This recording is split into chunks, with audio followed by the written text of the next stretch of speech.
नमस्कार, मी प्रियंका. आपल्या यूट्यूब चॅनलमध्ये तुमच्या सगळ्यांचं मनापासून स्वागत आहे.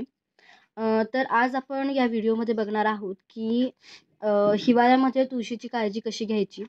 हिवाळा हा ऋतू असा आहे, की ज्याच्याने आपण माणसंसुद्धा खूप आजारी पडतो. आपल्याला देखील सर्दी, खोकला असे आजार होतात. आपल्या शरीरालासुद्धा खूप न्यूट्रिएंटची गरज असते. तसंच झाडांनासुद्धा न्यूट्रिएंटची गरज असते. तर तुम्ही बघू शकता इथे ही जी तुळस आहे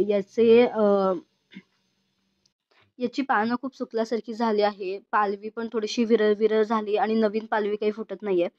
त्यामुळे आपण याला पहिल्यांदा प्रूनिंग करून घेणार आहोत आणि प्रूनिंग केल्यानंतर कुंडीमधली माती ही 1 ते 1.5 इंचापर्यंत काढून घेणार आहोत आणि त्यामध्ये पहिल्यांदा आपण 1 चमचाभर हळद यामध्ये टाकणार आहोत.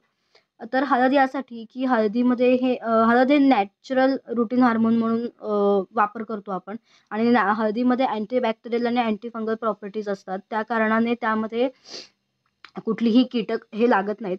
त्यानंतर आपण ह्याच्यामध्ये एक अर्धा चमचा चहा पावडर टाकणार आहोत. चहा पावडरमध्ये नायट्रोजन, फॉस्फरस आणि पोटॅशियम हे गुणधर्म असल्यामुळे हे मातीसाठी खूप उपयुक्त आहेत. त्यानंतर एक कपभर पाण्यामध्ये आपण थोडासा चुना मिक्स करणार आहोत आणि त्याचं पाणी देखील देणार आहोत. चुन्यामध्ये कॅल्शियम तर असतंच, पण त्याचबरोबरीने मातीमध्ये ज्या इम्प्युरिटीज असतात किंवा टॉक्सिक पदार्थ असतात, ते या चुन्याच्या पाण्यामुळे मातीतून निघून जातात.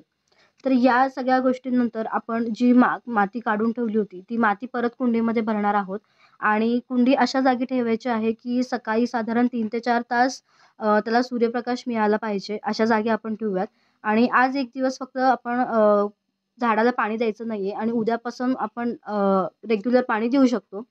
तर असा हा व्हिडिओ आहे, ज्यामध्ये आपण तुळशीची कशी काळजी घ्यायची हे बघितलं. तर हा व्हिडिओ आवडला असल्यास आमच्या चॅनलला लाईक, शेअर, सबस्क्राईब करायला विसरू नका आणि हा व्हिडिओ कसा वाटला हे कमेंट करून नक्की कळवा.